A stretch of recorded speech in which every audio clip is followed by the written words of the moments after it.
Six का जो है एसएससी टीचर से 2023 में पूछे गए क्वेश्चन को देखिए, हमारा 4 शिफ्ट का हमारा क्वेश्चन है। देखिए हमारा क्वेश्चन क्या कह रहा है कि द ब्लू हाउस, ये ब्लू हाउस जानते रहेगा कोई म्यूजिकल बैंड का नाम है, ठीक। तो कह रहे हैं ब्लू हाउस जो है इज प्रैक्टिसिंग, वो प्रैक्टिस कर रहा है इट्स सॉन्ग, अपने सॉन्ग का, फॉर द कॉम्पिटिशन, मतलब आने वाले कॉम्पिटिशन के लिए, ठीक। अच्छा ये ब्लू हाउस क्या है, हमें पता है ब्लू हाउस क्या है, कोई बैंड का नाम है, कोई इंसान नहीं है, ठीक। इसको मतलब चलिए मान ले रहे हैं कोई बैंड है, ये बैंड है तो, और हमें पता है कि बैंड को जो होगा वो जाएगा नॉन लिविंग में, और नॉन लिविंग का प्रोनाउन जो होता है वो क्या मानते हैं हम, इट मानते हैं। इसका ब्लू हाउस का अगर हमें प्रोनाउन रखना होगा तो हम इट मान के चलेंगे, ठीक। इतना आपको क्लियर हो गया होगा।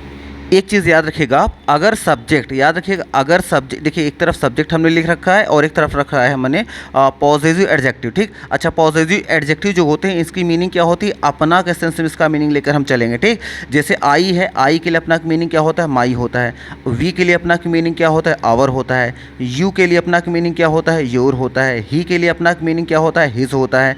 शी के लिए अपना मीनिंग क्या होता है, हर होता है। उसी तरह से दे के लिए अपना मीनिंग क्या होता है, देयर होता है। उसी तरह इट का जो अपना मीनिंग होता है वो क्या होता है, इट्स होता है। यही हमारा क्या है क्वेश्चन है, याद रखिएगा।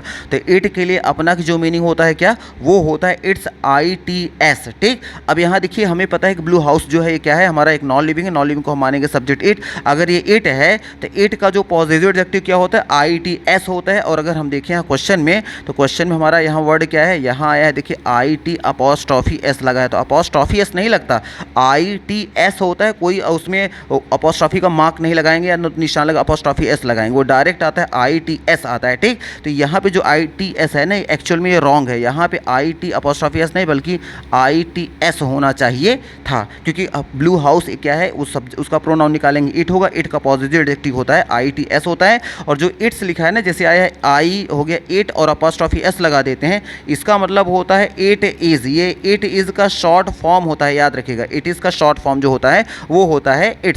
तो याद रखिएगा यहाँ पे जो ज़रूरत था वो इट इज़ की ज़रूरत नहीं थी, बल्कि पॉजिटिव एडजेक्टिव इट का चाहिए था, और यहाँ यही मिस्टेक किया गया था। अब ये देखेंगे ऑप्शन में आया कहाँ है, तो ऑप्शन में देखेंगे ये है ऑप्शन नंबर सी में है, तो सी नंबर हमारा यहाँ पे राइट आंसर हो जाएगा। अब कहेंगे तो आया तो इसमें भी है डी में, लेकिन डी में अगर देखें आया तो है, लेकिन यहाँ वर्ब क्या लगाएगी, फर्स्ट फॉर्म, और वर्ब की इज़ेमार के साथ वर्ब की फर्स्ट फॉर्म नहीं आता, ING फॉर्म आता है, इसलिए हमारा ये रिजेक्ट हो जाएगा। और बी में देखेंगे तो ये इट्स लगाया गया है, तो इट्स तो हमें पता है कि इट इज़ होता है, तो इट इज़ यहाँ ज़रूरत नहीं थी बल्कि इट्स की ज़रूरत थी, इसलिए ऑप्शन नंबर सी हमारा यहाँ पे राइट आंसर रहेगा।